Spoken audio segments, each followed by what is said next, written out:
Today we're taking a look at a watch that is priced around $250. It's an Omega Speedmaster homage. It is not a moon swatch. However, you're getting a lot more bang for your buck when compared to a watch like a moon swatch. You get a lot of packaging, 2 different cases, and it gets a individually patinaed dial. Let's flip the camera and take a look at MT&W, a chronograph that is powered by a Mecha Quartz movement under $250. So today we have a very affordable chronograph, and this gets a lot of little details that are pretty amazing, and also the packaging is phenomenal, especially considering the price. The price on this is low. It's $248. Now, keep that in mind as we go through the packaging and the watch itself, because that's really important considering what you're getting. So, outer box is a sunglass case. It's made out of leather, and it has felt on the inside. And it is also signed, it has a magnetic enclosure. That's pretty incredible that it gets that, because inside there, you're getting a watch pouch, which is also made out of leather and also signed. So you're getting a watch pouch, you're getting a sunglass case, which is odd, but pretty cool. And then of course you're getting a watch. Now, this is a Mecha Quartz chronograph.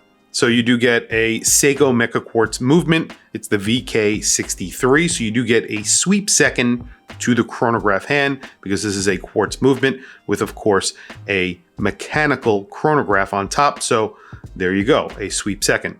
Obviously very reliable. It's made by Seiko, so you really can't go wrong for an affordable chronograph. These are really great movements. This comes on a NATO strap. I believe there are other options if you don't like NATO straps. I'm not a huge fan of NATO straps, but there you go. That's what this came on.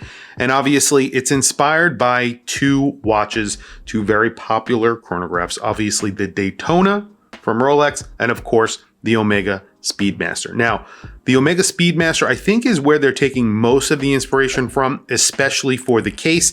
You can see you have these sort of curved lugs. The entire case is polished. I think that's how they save a little bit of money, except for the case back, which is screwed in, by the way.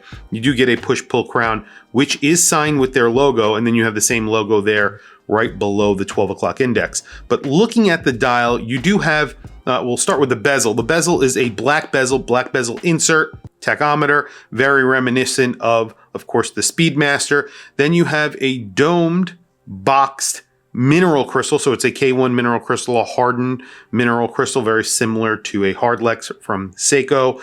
And then you have a gray chapter ring with a sort of white colored track. And then you have applied indices. And then of course you have that white area of the dial. So it's called the white Panda. However, that white area is obviously patinaed, and they do that different for each watch. So all of their watches are patinaed differently, so no one is the same as another, which is pretty cool. And then you have the 3 sub-registers. Those have a black outer ring, and then the center of those are in a gray color. So lots of details on this dial, which I think is phenomenal.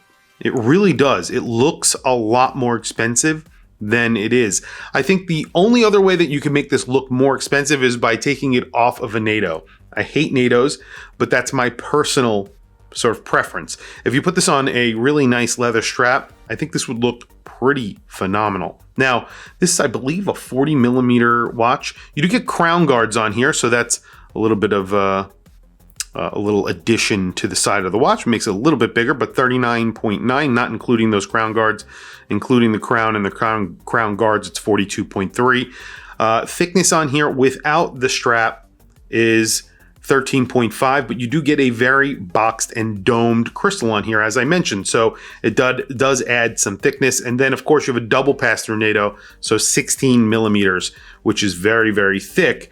And obviously, again, I would not wear it on the NATO strap, as I've said a number of times. I just don't see the benefits of a NATO strap unless obviously you really need a NATO strap for security purposes. So 47 millimeters lug to lug, and then the crown on the smaller side, but sort of in keeping with the design. So I think it works, 5.4 millimeters.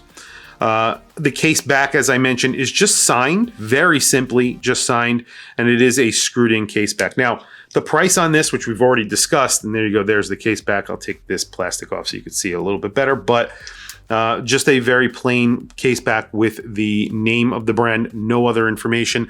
I think these are only 30 meters of water resistance.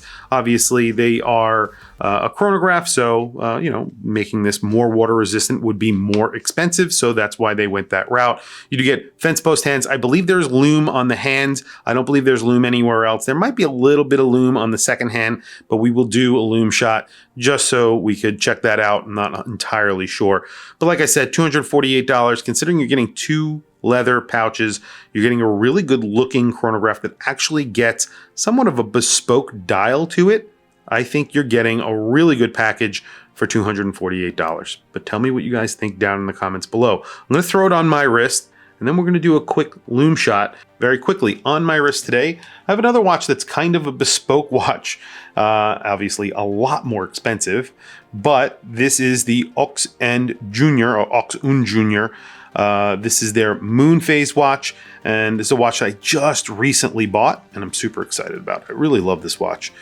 And I'm really getting into, and I've always been into independent brands, but I haven't been pulling the trigger on a lot of independent brands. So recently I have. So I got a Ming and I got this guy. They're sort of, I guess you want to call them affordable, but they're really not. I mean, that's like an $8,000 base price on that Ox&D Junior, and it's pretty expensive. So I think that they are very expensive either way, but you know, that's the way it is. So here is the MT&W on my 7.5 inch wrist. Now I have no idea what MT&W stand for, but they do make a good looking watch. This is a very good looking watch. Like I said, I think this would be better looking on a regular strap, in my opinion. Again, that's my opinion. That's just my feelings on NATO straps. You know, because you can see it wears a little bit higher than it needs to. And unless I'm really in need of wearing a NATO strap, if I'm going diving or you know, doing some work in the field or something like that, you want to make sure your watch doesn't fall off your wrist. I get that, you know, that makes sense. But if you're wearing this day to day, I think this would look better on a strap, regular, you know, 2-piece strap, even if it's a NATO style strap that's 2 pieces, or maybe a 1-piece or a single pass-through strap, which I also like a Zulu, I guess that's what those are called. But anyway, there you go, $248. I think this is a really good price and a really good watch with a lot of good packaging at that price. So very quickly, a loom shot. So the loom here, not that great. It's okay, it's not bad. It's applied to the hands, only the hour and minute. No second hand. I wish there was a little bit of a loom on that second hand. But then again, loom is very expensive. $248 considering the packaging. $248 considering the packaging. This is a pretty damn good deal. Tell me what you guys think down in the comments below. I want to hear from you guys. What do you think of this watch? I know there have been some other reviewers who have done reviews on this watch as well. I don't remember what they thought of it, but I think it's pretty good, and I think it's a really good price. And I like the dial. The dial is pretty awesome. I'll do plenty of close-ups of the dial in the case so you can see what I'm talking about. But tell me what you guys think down in the comments below. Please also don't forget to like, subscribe, hit that bell icon.